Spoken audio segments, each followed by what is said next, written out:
যুক্তরাষ্ট্রের রাজধানী ওয়াশিংটনে আজ বৃহস্পতিবার ইসরায়েল ও লেবাননের মধ্যে দ্বিতীয় দফার গুরুত্বপূর্ণ বৈঠক অনুষ্ঠিত হতে যাচ্ছে। এই বৈঠকের মূল লক্ষ্য হল চলমান 10 দিনের যুদ্ধবিরতির মেয়াদ বাড়ানো এবং দুই দেশের মধ্যে উত্তেজনা কমানো। বিবিসির এক প্রতিবেদনে জানানো হয়েছে, এই আলোচনায় রাষ্ট্রদূত পর্যায়ের প্রতিনিধিরা অংশ নিচ্ছেন। লেবাননের প্রেসিডেন্ট জোসেফ আউন জানিয়েছেন, আলোচনার প্রধান বিষয়গুলো হলো ইসরায়েলি আগ্রাসন সম্পূর্ণ বন্ধ করা, লেবাননের ভূখণ্ড থেকে ইসরায়েলি সেনা প্রত্যাহার এবং দুই দেশের মধ্যে বন্দি বিনিময় নিশ্চিত করা।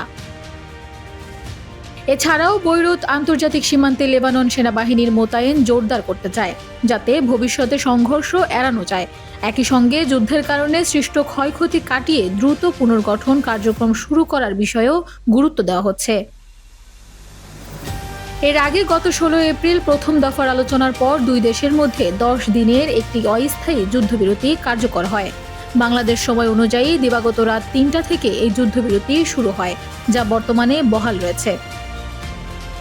বিশ্লেষকরা মনে করছেন, আজকের এই দ্বিতীয় দফার আলোচনা দুই দেশের সম্পর্কের ভবিষ্যৎ নির্ধারণে গুরুত্বপূর্ণ ভূমিকা রাখতে পারে।